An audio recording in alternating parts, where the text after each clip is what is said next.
మధ్య మాటల యుద్ధం కొనసాగుతోంది. మరోసారి ఉద్రిక్త పరిస్థితులు కనిపిస్తున్నాయి. నిప్పుతో ఆడుకోవద్దంటూ అమెరికాకు చైనా వార్నింగ్ ఇచ్చింది. ఇండో పసిఫిక్ లో చైనా దూకుడు ప్రదర్శిస్తే అమెరికా అడ్డుకుంటుంది అంటూ అమెరికా రక్షణ శాఖ మంత్రి పీట్ హెగ్సెత్ చెప్పుకొచ్చారు. హెగ్సెత్ మాటలపై మండిపడుతోంది చైనా. మమ్మల్ని అడ్డుకుంటావా? మమ్మల్ని అడ్డుకునేందుకు నువ్వెవరంటోంది. మరి ముఖ్యంగా ఇటు చైనాను అంత దుర్మార్గపు దేశంగా నువ్వు మాట్లాడడం సరికాదంటూ అమెరికాను హెచ్చరిస్తోంది. మమ్మల్ని అడ్డుకునేందుకు తైవాన్ అంశం తేవడం సరికాదంటోంది చైనా. తైవాన్ తమకు సంబంధించిన అంశం మాత్రమే. తైవాన్ తమకు సంబంధించిన అంశం మాత్రమే అంటోంది చైనా. ఇందులో మూడో దేశం జోక్యం అనవసరం అంటోంది చైనా. ఇందులో మూడో దేశం జోక్యం చేసుకుంటే గట్టిగానే బుద్ధి చెబుతా ఉంటుంది. ఇండైరెక్ట్గా అమెరికాకు చెంప వాచిపోతుందని చెప్పి సమాధానం చెప్తున్నట్టుగానే భావించవచ్చు. ఎందుకంటే ఇటు హెగ్సెత్కి సంబంధించి మాట్లాడిన సందర్భంలో ఆయన ఒక మాట అనడం జరిగింది. ఆ మాటని నేను మీకు చెప్పే ప్రయత్నం చేస్తున్నాను. ఎందుకు ఈ రచ్చ ప్రారంభమైంది అనేది మాట్లాడుకునే ప్రయత్నం చేద్దాం. Secretary of defence Pete Hegseth met with south east అంటూ మీరు చూడొచ్చు. చదువుకోండి, అది ఫ్రమ్ ద బిగినింగ్ వెళ్ళే ప్రయత్నం చేద్దాం. From the beginning. Secretary of Defense Pete Hegseth met with the Southeast Asian defense leaders from Brunei, Cambodia, Indonesia, Laos, Malaysia and the Philippines, Singapore, Thailand and to చెబుతూని discuss defense cooperation with regional partners.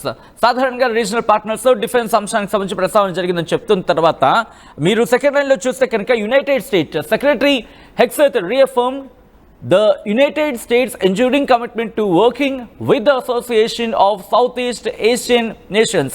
మనం సాధారణంగా ASEAN అంటూ ఉంటాం. ASEAN లీడర్స్తో మాట్లాడిన సందర్భం మరి ముఖ్యంగా ఆసియాన్కి సంబంధించి మద్దతుగా ఉంటుంది. Support for the central role of ASEAN. The secretary highlighted progress made in the US-ASEAN relationship to build the defense capacity of Southeast Asian nations.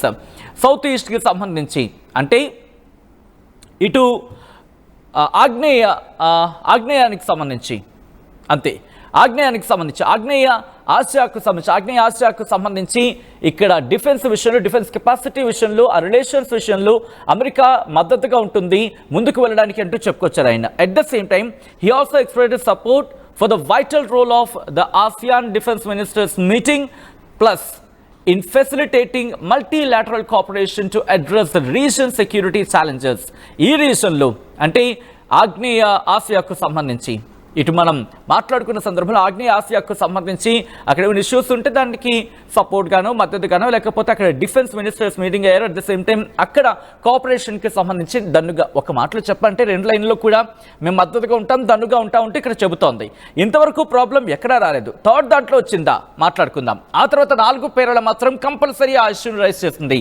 3వ పేర నేను మీకు ఎక్స్ప్లెయిన్ చేస్తాను. ఆ తర్వాత 4వ పేరాకు వెళ్ళినప్పుడు అప్పుడు అసలు విషయం అసలు బండారం బయటపడుతోంది. ఆ బండారం ఆ విషయం ఏంటనేది మాట్లాడుకునే ప్రయత్నం చేద్దాం. మీరు చూడొచ్చు. Secretary Hegseth underscored the importance of common sense and pragmatic cooperation to deter aggression and achieve peace through strength. He noted that President Trump's vision for a free and open Indo-Pacific was true today, as it was when the president proclaimed it in 2017. Secretary Hegseth also highlighted US support in co-chairing with Indonesia, the ASEAN United States Maritime Exercise and ADMM plus experts working group on military medicine later this year. ఇక్కడ వరకు కూడా ఇందాలు మాట్లాడుకున్నట్టే మద్దతుగా ఉంటాం. At the same time maritime కంటే సముద్రంలో ఉండే రవాణాకు లేకపోతే భద్రతకు సంబంధించి ఈ విషయాన్ని మొత్తం ఎక్కడ మాట్లాడుకున్నా భద్రతకు సపోర్ట్గా ఉంటాం మద్దతుగా నిలుస్తాం. ఆగ్నేయ ఆసియాకు సంబంధించి మరి ముఖ్యంగా అమెరికా అలాగే ఆసియాన్కి సంబంధించి ఆ రిలేషన్స్ కంటిన్యూ అవుతాయని చెప్పి ఇక్కడ ఇంతవరకు బాగానే ఉంది. ఇక్కడ వరకు ఎక్కడ క్వశ్చన్ రాలేదు. But moving on to the next ఆ లాస్ట్ పేరా అదిగోండి. ఆ లాస్ట్ పేరా మా పీసీఆర్ స్క్రోల్ చేయడం స్టార్ట్ చేసింది. ఒకసారి ఆ విషయం మీకు అర్థమవుతోంది. లాస్ట్ పేరా మూవ్ ఆన్ కాస్త ముందుకు వెళ్ళే ప్రయత్నం చేయండి. ఓకే, ఇక్కడ నేను చదివి వినిపిస్తా, ఆ తర్వాత డీటెయిల్గా మాట్లాడుకుందాం. Secretary Hegseth reiterated concerns about the coercive activity by China against South China Sea claimant countries and emphasized the importance of Southeast Asian nations taking on its share of the burden to preserve peace and security in their region. ఇక్కడ మీరు చూడొచ్చు. ఇక్కడ చైనాకు సంబంధించి చెప్తూనే south China సీకి సంబంధించి మాట్లాడుతూనే అక్కడ సౌత్ ఈస్ట్ అలాగే Asian nations taking on its share of the burden to preserve peace and security in the region. ఇక్కడ శాంతి భద్రతల విషయంలో మరి ముఖ్యంగా సౌత్ ఈస్ట్ ఏషియన్స్ ఆగ్నేయాసియా దేశాలు చాలా భారాన్ని తీసుకుంటున్నాయి. ఎవరి గురించి మాట్లాడుతూ చైనా అలాగే సౌత్ చైనా సీ, ఆ సౌత్ చైనా సీ విషయంలో కావచ్చు అక్కడ, దాంతోపాటు చైనా విషయంలో ఇటు సౌత్ ఈస్ట్ అంటే ఆగ్నేయ ఆసియాకు సంబంధించి ఆగ్నేయ ఆసియా దేశాలు ఈ భారాన్ని ఎక్కువ తీసుకుంటున్నాయి. As the United States reestablishes deterrence in the Indo-Pacific, the Secretary underscored that the United States stands shoulder to shoulder with its allies and partners against all challenges అంటూ చెబుతూని ఆ లాస్ట్ లైన్ వచ్చే సందర్భంలో వెళ్ళిపోతుంది కాబట్టి అక్కడ కాస్త వాళ్ళు పాజ్ చేశారు. Against all challenges to their sovereign rights, వాళ్ళ సార్వభౌమాధికారాల కోసం. అంటే ఇక్కడ క్లియర్ కట్గా చెప్పాలంటే అండి, సౌత్ చైనా సీకి సంబంధించి మాట్లాడుకునే సందర్భంలో మరీ ముఖ్యంగా ఇక్కడ తైవాన్ గురించి ప్రస్తావించలేదు, బట్ ఇండైరెక్ట్గా తైవాన్ గురించే ప్రస్తావించారని చెప్పి ఇక్కడ అమెరికా చెప్పుకొచ్చిన సందర్భం. సో ఈ పరిస్థితుల్లోని ఇప్పుడు చైనా రియాక్ట్ అయింది. మమ్మల్ని అంటావా, మమ్మల్ని తప్పుపడతావా, మా మీద నెగిటివ్ కామెంట్స్ చేస్తావా అంటూ మండిపడుతున్న చైనా కౌంటర్ ఇస్తోంది. అమెరికాకు గట్టిగా సమాధానం చెప్తా ఉంటుంది ఇటు చైనా. ఇంతకీ ఏమంటోంది ఒకసారి ట్వీట్ ఇప్పుడు చూద్దాం. ఎందుకంటే అమెరికా అసలు నువ్వెవరు జోక్యం చేసుకోవడానికి, మరి ముఖ్యంగా తైవాన్ అనేది మా ఇంటర్నల్ ఇష్యూ అనేది చెప్తోంది. ఒకసారి ఆ ట్వీట్ని చూద్దాం. చైనా చేసిన ట్వీట్ని ఇప్పుడు ఒకసారి చూసే ప్రయత్నం చేద్దాం. చైనా ఏమంటోంది, ఇది అమెరికా చేసిన ట్వీట్. ఒకసారి చైనాకు సంబంధించిన నెక్స్ట్ ట్వీట్ ఉంటుంది, ఒకసారి దాన్ని చూసే ప్రయత్నం చేద్దాం. ఇదిగోండి ఇదే. ఒకసారి నేను ఇక్కడ చదివిపించే ప్రయత్నం చేస్తాను. ఎందుకంటే మీరు చూడొచ్చు, Chinese foreign ministry spokesperson remarks on US defence secretary Peter Hegseth's negative comments on China at the Shangri-La dialogue. Okay, సబ్జెక్ట్కి వచ్చేస్తున్నారు డైరెక్ట్గా. Hegseth deliberately ignored the call for peace and development by countries in the region and instead touted the Cold War mentality of the bloc confrontation, vilified China with the defamatory allegations and falsely called China a threat. ఇక్కడ crux of the subject నేను చెప్తున్నాను. చైనాను ఒక థ్రెట్లా, ఒక భయంలానే, ఒక ఆపదలాగో portray చేస్తున్నారు, ఆపదలాగా చెప్పే ప్రయత్నం చేస్తున్నారు.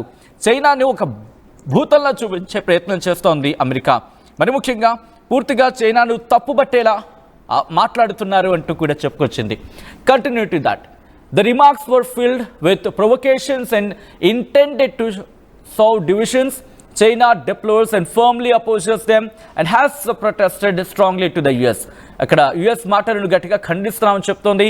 అట్ ద సేమ్ టైం ఇది చీలిక అంశానికి సంబంధించి అని ఒక అర్థం వచ్చేలా మాట్లాడుతున్న సందర్భం అంటూ మాట్లాడుకుంటున్నారు. ఆ తర్వాత going on to the next, no country in the world deserves to be called a hegemonic power. ఒక్కసారి మీరు చూడొచ్చు, హెజమోనిక్ అంటూ కూడా చెబుతున్న పరిస్థితి. అంటే ఒక నియంత్రణలాగా, లేకపోతే ఒక నియంత్రణ పోకడలాగా అంశానికి సంబంధించి. అంటే no country in the world deserves to be called a hegemonic power other than the US itself, which is also the primary factor undermining the peace and stability in the Asia Pacific. సాధారణంగా మాట్లాడుకుంటూ ఉంటాం కదా, Asia Pacific సంబంధించి మాట్లాడుకున్న సందర్భంలో బహుశా no country in the world deserves to be called hegemonic power other than US itself. బహుశా US తప్ప ఇంకా ఏ దేశం కూడా తనకి తాను ఒక నియంత్రణలాగా చెప్పుకోదేమో ఇటు ప్రపంచంలోని చెబుతోంది. ఒక US మాత్రమే చెప్పుకుంటుందని చెబుతూనే ఆ తర్వాత కంటిన్యూ చేసి ఒకసారి క్రక్స్ ఆఫ్ ద సబ్జెక్ట్ మాట్లాడుకుందాం. ఎందుకంటే ఇటు అమెరికా చైనా ఒకరి మీద ఒకరు మాటల యుద్ధానికి దిగుతున్న సందర్భంలో ఇది ఎంతవరకు దారితీయచ్చు అనేది మాట్లాడుకుంటాం. ఇక్కడ కంటిన్యూ చేస్తే కనుక the perpetuated hegemony and advanced the so called Indo-Pacific strategy, the US has deployed offensive weaponry in the South China Sea and kept stoking flames and creating tensions in the Asia Pacific, which are turning the region into a powder keg and making countries in the region deeply concerned అంటూ చెప్తోంది. So ఇక్కడ ఏమంటుందంటే కనుక, ఇక్కడ Indo-Pacific strategy అని చెబుతూనే US తన offensive వెపనరీని south China see మీద అక్కడ మరి ముఖ్యంగా భద్రతనో లేకపోతే రక్షణ రంగాన్ని అక్కడ పెడుతోంది, వాళ్ళకి సపోర్ట్ చేస్తూ ఉంటుంది, లేకపోతే యుద్ధ సామాగ్రి తెచ్చి అక్కడ పెడుతోంది. ఇది ఆందోళనకరంగా ఉంది. దాంతోపాటు ఇది ఆందోళన కలిగించేలా ఉంది. మరి ముఖ్యంగా ఏషియా పెసిఫిక్కి సంబంధించి ఆ ప్రాంతానికి పూర్తిగా ఆ ప్రాంతంలో ఉన్న దేశాలని ఆందోళన కలిగిస్తోంది అని చెబుతోంది. అదిగో ఆఖరి డైలాగ్. ఎలాగైతే ఇటు యుఎస్ తన ఆఖరి లైన్లో డైలాగ్ని సంధించిందో అలాగే ఇక్కడ కూడా నువ్వు చెప్పలేదు మేము చెప్తున్నాం అంటూ చైనా చెప్పుకొస్తోంది అమెరికాకి. ఏమంటోంది? ది తైవాన్ క్వశ్చన్స్, తైవాన్ గురించి మాట్లాడుతూ, the Taiwan question is entirely China's internal affair. No country is in a position to interfere. The US should never imagine it could use the Taiwan question as leverage against China. The US must never play with fire on this question. Adigo కొట్టింది దెబ్బ. ఏ పేరాలో అయితే America చైనాకు సమాధానం ఇచ్చిందో అదే పేరాలో మళ్ళీ question చేస్తుంది. ఏమంటోంది? Taiwan పూర్తిగా అది చైనా అంతర్గత వ్యవహారం. ఇదిగో అమెరికా వింటున్నావా? ఇది పూర్తిగా అంటే తైవాన్ పూర్తిగా చైనా విషయం అంటూ కూడా చెబుతోంది. At the same time no country in the position to interfere. ఎవరు కూడా కలగజేసుకునే హక్కు అధికారం లేదు.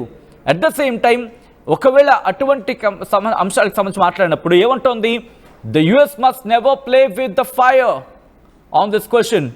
నిప్పుతో చెలగాటమాడద్దు ఈ ప్రశ్నకు సంబంధించి అని చెప్పి గట్టిగా వార్నింగ్ ఇస్తోంది. At the same time China urges the US to fully abide by the one China principle and the three China-US joint communiques and stop supporting the emboldening the Taiwan independent separatist forces అంటూ కూడా. ఇదిగో ఇక్కడ పెట్టింది అసలైన మాట అంతా. చూడొచ్చు China ఏం చెబుతోంది? అర్జింగ్ అంటే యుఎస్ని కోరుకుంటోంది. వన్ చైనా ప్రిన్సిపల్కి అలాగే to the three China-US joint కమ్యూనికేట్స్కి సంబంధించి మాట్లాడుతోంది. వీటికి నువ్వు కట్టుబడి ఉండాలి. తైవాన్ ఇండిపెండెన్స్ సపరేట్ ఫోర్సెస్కి సంబంధించి వాటికి మద్దతు అనే అంశమో లేకపోతే వాటికి సంబంధించి నువ్వు ఆలోచించుకోవాలి. ఇది పూర్తిగా చైనా అంతర్గత వ్యవహారం అంటూ చెబుతోంది. కంక్లూడింగ్ దట్ మీరు చూడొచ్చు, on the South China Sea there has never been any problem with regard to freedom of navigation and overflight there. China has always been committed to working with countries concerned to properly handle differences through అని చెబుతూ పూర్తిగా చెప్పుకొచ్చింది. ఏమంటుంది? ఇది మా వ్యవహారం. నువ్వు చెప్తున్నట్టుగా సౌత్ చైనా సీనో లేకపోతే సౌత్ ఈస్ట్ ఏషియాలోనూ ఆందోళన ఏం లేదు. ఆందోళన అంతా నీ వల్లే, ఆందోళన అంతా నువ్వు వేలు పెట్టి కలకడం వల్లే, ఆందోళన అంతా నీ మాటల వల్లే, నీ చేతుల వల్లే అంటూ కూడా ఇటు చైనా అమెరికాకు గట్టిగా చెబుతోంది. నిప్పుతో ఆడుకోవద్దు, ఒకవేళ నిప్పుతో ఆడుకుంటే కనుక ఈ నిప్పే నిన్ను తగలబెట్టేస్తుంది అని అర్థం వచ్చేలా చైనా అమెరికాకు వార్నింగ్ ఇస్తోంది. తైవాన్ గురించి నువ్వు మాట్లాడుకో, తైవాన్ అది నాది, అది మాది, అది మా వ్యవహారం, వన్ చైనా పాలసీకి కట్టుబడి ఉండాలి అనే అర్థం వచ్చేలా అటు చైనా అమెరికాకు సమాధానం చెబుతోందా అంటే దాదాపుగా అవుననే మాట వినిపిస్తోంది. ఎందుకంటే అక్కడ జరుగుతున్న పరిణామాలు ఆ స్థాయిలో ఉన్నాయి. ఏమంటోంది? ఇండో పెసిఫిక్లో చైనా దూకుడు ప్రదర్శిస్తే అమెరికా దాన్ని అడ్డుకుంటామంటూ కూడా ఆ దేశ రక్షణ శాఖ మంత్రి పీట్ హెక్సెత్ చెప్పుకొచ్చారు. దాని మీద ఇప్పుడు చైనా రియాక్ట్ అవుతోంది, గట్టిగా కూడా హెచ్చరిస్తోంది. తైవాన్ అంశాన్ని హెక్సెత్ ప్రస్తావించడాన్ని చైనా విదేశాంగ పూర్తిగా తప్పుపడుతోంది. ఏమంటోంది? చైనాను అదుపు చేసేందుకు తైవాన్ సమస్యను అమెరికా తీసుకురావడం సరికాదంటూ ఇటు చైనా అమెరికాకు హెచ్చరిస్తోంది.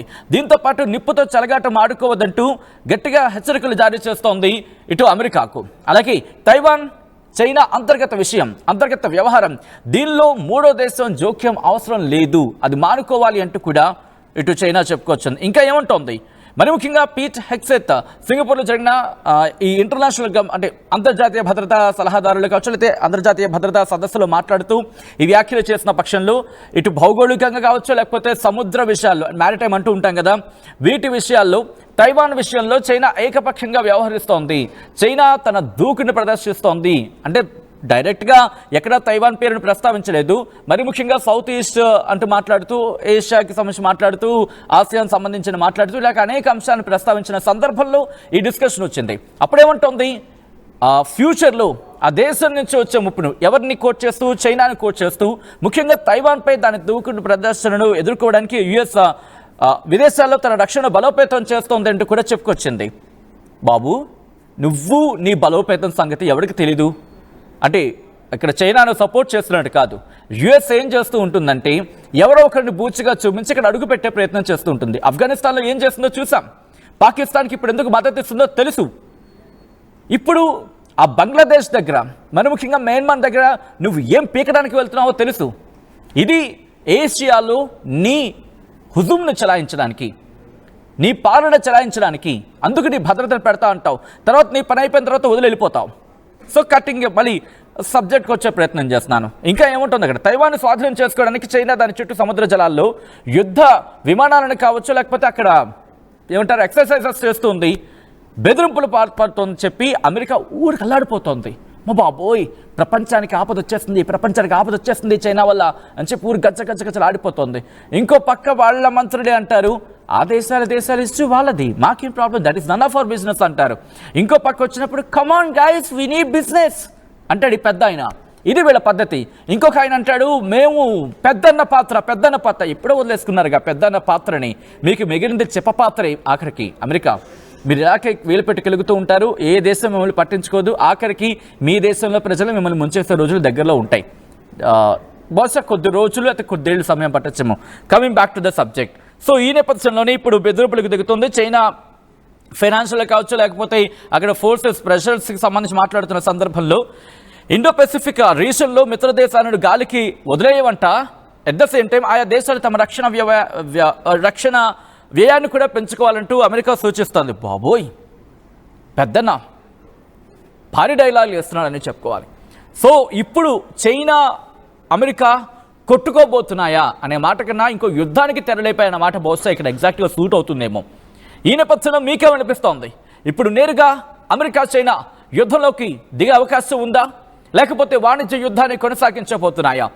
ఒకవేళ అమెరికా కనుక ఇటు సౌత్ చైనా సీ మీద తన ఇంపాక్ట్ని చూపించాలనుకున్నా, లేకపోతే మియాన్మార్కి సంబంధించి మాట్లాడుకున్న సందర్భంలో రఖైన్ క్యారిడార్ అక్కడేదో పాగా వేయాలని ప్రయత్నం చేసినా, లేకపోతే అక్కడేదో చిన్న ప్రాంతం ఉంది, దాని పేరు మర్చిపోయిన ఎగ్జాక్ట్గా, అక్కడ మోహరించాలనుకున్నా అమెరికా వ్యూహాన్ని ఎలా చూస్తారు? At the same time China వ్యూహాన్ని మీరు ఎలా నమ్ముతారు? ఈ రెండింటికి సంబంధించి మీ వ్యూ ఏంటి? దీంట్లో ఎవరిది? అఫ్కోర్స్ ఇద్దరే. ఈ నేపథ్యంలో ఎవరిని ఎలా కట్టడి చేసే అవకాశం ఉందో, లేకపోతే ఇద్దరిని కట్టడి చేసే విషయంలో ఇద్దరు కలిసి మళ్ళీ యుద్ధానికి తెరలిపోయే అవకాశం ఉందా? యాజ్ ఎ వ్యూవర్గా మీరేమనుకుంటున్నారని కమెంట్ చేసే ప్రయత్నం చేయండి.